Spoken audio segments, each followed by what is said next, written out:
Join Sid for this edition of It's Supernatural. Et si le chaos mondial n'était pas un signe de destruction, mais le précurseur du plus grand mouvement de Dieu de l'histoire? À tout de suite. It's Supernatural.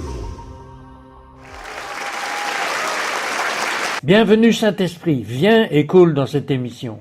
Mon invité, le docteur David Herzog, a passé plus de 30 ans à voyager dans plus de 70 pays, à être pionnier, à vivre et à opérer dans la gloire. Et je pense qu'il est probablement le seul à propos duquel je peux dire cela. Aussi longtemps que je le connais, enfin, David, je ne sais pas combien de temps, peut-être au moins 30 ans.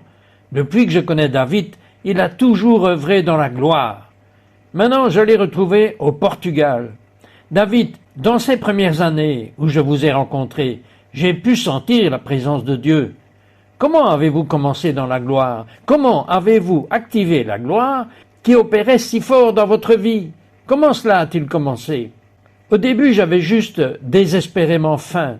Je venais de terminer un réveil de 6 mois en France, et on pourrait penser que je serais heureux, mais je réalisais à quel point j'avais besoin de plus. Et j'ai rencontré une dame nommée Ruth Etlin. Elle avait connu un réveil à Ashen, en Virginie. Je suis allé là-bas juste pour recevoir. Elle m'a dit « Non, c'est toi qui parles ce soir. » Et c'est là que tout a commencé. J'ai été touché par un tel niveau de gloire. J'avais l'impression d'être mort et d'être allé au paradis. Et c'était un tel royaume. J'ai dit « Dieu, quoi que tu fasses, ne m'enlève pas ce niveau de ta gloire. » Et c'est ce qui a vraiment tout catapulté à partir de ce jour-là. J'aimerais jeter un œil à une réunion récente que vous avez eue au Pakistan et voir ce qui se passe lorsque cette gloire frappe un auditorium. Lancez la vidéo pour être au Pakistan.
David, racontez-moi quelques événements précis qui se sont produits, pas seulement au Pakistan, mais lors de votre réunion au Samoa. Oui, en gros, la même chose s'est produite. Nous étions au Samoa, je suis monté sur scène le premier soir avant même de prêcher, j'ai pris le micro, j'ai commencé à chanter dans l'esprit pendant 2 ou 3 minutes en appelant des paroles de connaissance, et cela a explosé comme une bombe nucléaire. Et à nouveau, les yeux des aveugles se sont ouverts. Plusieurs yeux aveugles, oreilles sourdes, les estropiés marchaient et les gens ont été délivrés d'une possession démoniaque. Et ensuite, il y a eu beaucoup de salut. En fait, la semaine dernière en France, exactement la même chose s'est produite à Paris, en France. L'endroit était bondé. Le premier miracle fut une dame infirme. En fait, je n'ai pas prié pour elle. J'essayais de faire des témoignages et tout le monde a commencé à crier au fond de la salle et cette dame a commencé à sortir de son fauteuil roulant. Alors je l'ai amenée au premier plan et le miracle suivant a été une cécité. Puis le suivant, une infirmité. Et tout simplement des trucs fous. Des yeux aveugles, des estropiés qui marchaient, des délivrances partout et beaucoup d'âmes sauvées. Même en France, les hôtels étaient remplis de personnes non sauvées. Et j'étais très surpris, parce que ce n'était pas une croisade d'évangélisation en soi, mais c'était des gens qui étaient sauvés partout. David, je voudrais revenir aux premières années où vous avez reçu cet enseignement du ministère Etlin. Priez-vous autrefois et priez-vous aujourd'hui beaucoup dans un langage surnaturel? Oui, j'ai été baptisé dans le Saint-Esprit à l'âge de 13 ans. J'ai donc toujours prié en langue. Mais je pense que cela a augmenté au fil des années. Je me retrouve simplement à prier dans l'Esprit.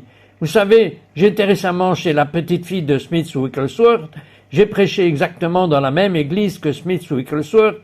Vous dites, je prie environ 30 minutes par jour, mais je ne passe pas 1 heure sans prier. Donc, fondamentalement, plus vous êtes dans la gloire, et plus vous êtes en quelque sorte toujours dans l'esprit. Être dans l'esprit ne signifie pas nécessairement être enfermé dans une pièce, mais vous passez toute la journée à prier en langue, à adorer le Seigneur. Il est dans vos pensées et vous restez ainsi dans ce royaume de gloire. Le dernier rêve prophétique de David a révélé que nous entrons dans le moment le plus critique et le plus urgent de l'histoire. Parlez-moi de ce rêve, David. Oui, je jeûnais et je priais dans une cabane dans les montagnes. Excusez-moi, est-ce que vous jeûnez beaucoup? Cela dépend, parfois c'est beaucoup, parfois c'est moins. Mais j'aime jeûner surtout au début de l'année, en janvier, quand j'ai beaucoup plus de temps libre et que je cherche simplement le Seigneur. Mais le jeûne tout au long de l'année, selon la direction de Dieu, en fonction des événements que nous vivons ou de la direction de l'Esprit. Alors que je jeûnais, vers le 3e jour, j'ai fait un rêve très prophétique. Et dans le rêve, je parlais au président Donald Trump. Et dans le rêve, je lui ai demandé « Que faites-vous pour aider Israël à construire son 3e temple ?» Il m'a regardé choqué et m'a dit « Comment le savez-vous » Il a dit « Oui, en fait, je travaille dans les coulisses avec Israël pour aider à ouvrir la voie à la paix dans la région afin qu'ils puissent construire leur 3e temple. » Et c'est ainsi que je me suis réveillé sous le choc du Saint-Esprit qui m'envahissait. J'ai donc appelé un ami qui a un très haut niveau, il connaît de nombreuses personnes dans de nombreux gouvernements à travers le monde, et je lui ai demandé « Hé, j'ai fait ce rêve, que penses-tu que cela signifie? As-tu des relations? As-tu un moyen de confirmer cela ?» Et il m'a répondu en disant « En fait, qu'est-ce que tu me demandes déjà ?» Et il m'a dit « C'était en janvier que les plans étaient de dévoiler depuis la Maison-Blanche, d'ici la fin de 2025, le plan pour permettre à Israël de commencer à construire son temple. Maintenant, je ne sais pas s'ils commenceront cette année, mais je sais que c'était le plan dans les livres. Il m'a ensuite dit qu'il ne terminerait pas le temple avant 2030 ou 2032. C'est l'information qu'il a obtenue de la Knesset, de l'Institut du 3e temple, du gouvernement et des responsables du gouvernement américain. Nous sommes donc vraiment proches de quelque chose d'extrêmement biblique dans Matthieu 24 que nous n'avons jamais vu de notre vivant. Maintenant, qu'est-ce que cela signifie pour vous? La signification biblique de la reconstruction du 3e temple. Qu'est-ce que cela veut dire? Eh bien, cela signifie que nous sommes vraiment proches. Dans Matthieu 24, il est fait mention de guerre, de rumeurs de guerre, de peste. Nous le constatons. Et puis, il est question, vous savez, de nombreuses personnes qui abandonnent. Et puis il est dit, et quand vous verrez l'homme de péché dans ce temple, mais juste avant, il est dit, mais cet évangile du royaume a commencé à être prêché au monde entier. Alors viendra la fin.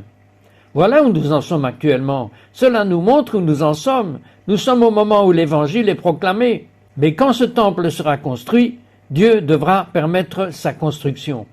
Alors le peuple juif verra que tous ces sacrifices de sang, ne fonctionneront pas. Et alors ils réaliseront, « Oh mon Dieu, Yeshua doit être le Messie !» Alors Dieu utilisera le 3e temple pour ramener la communauté religieuse d'Israël à son Messie. Vous savez, David, j'ai parlé à tant de croyants découragés. On dirait que leur vie est bouleversée. Quand cela va-t-il s'arrêter? Que leur diriez-vous s'ils traversent cette épreuve? Est-ce que cela signifie qu'il y a quelque chose qui ne va pas chez eux? Eh bien, je pense que ce que Dieu fait, c'est purifier son Église. Il purifie son épouse. Il nous purifie tous. Nous ressentons donc toutes les pressions croissantes de la fin des temps. La meilleure solution est donc de rester sur la croix, de rester mort. N'essayez pas de vivre pour vous-même. Si vous vivez pleinement pour lui, vous ne le ressentirez pas autant que si vous essayez de préserver votre propre vie. Alors, chaque jour, le sang de Jésus, la repentance, l'adoration, le jeûne, la prière, selon la direction de Dieu et l'appel de notre vie, si nous restons occupés avec cela, c'est beaucoup plus facile. Mais si vous essayez de vivre une vie chrétienne normale, ce qu'on appelle normale, et que toutes ces pressions augmentent, vous devez augmenter. C'est comme un ouragan. L'endroit le plus sûr, le plus paisible dans un ouragan, c'est dans son œil. Nous devons donc nous appuyer sur la gloire de Dieu et sur sa volonté pour pouvoir résister à ces choses et aux derniers jours qui arrivent, aux pressions, aux purifications et aux purges qui s'annoncent. David, vous avez marché dans le miraculeux. Je voudrais que vous en citiez un et que vous le décriviez le plus clairement possible, un miracle qui vous a vraiment stupéfié. Je suis toujours stupéfait quand Dieu fait quelque chose, car je ne peux guérir personne par mes propres forces, et j'en suis absolument certain à 100%. Mais le plus remarquable a probablement été la première fois qu'une résurrection s'est produite en Afrique. Nous en avons eu 2 jusqu'à présent en Afrique. J'étais là-bas et je m'apprêtais à prêcher. Le Seigneur m'a dit, annonce à la foule qu'il y a une dame ici, sa fille est mourante à l'hôpital.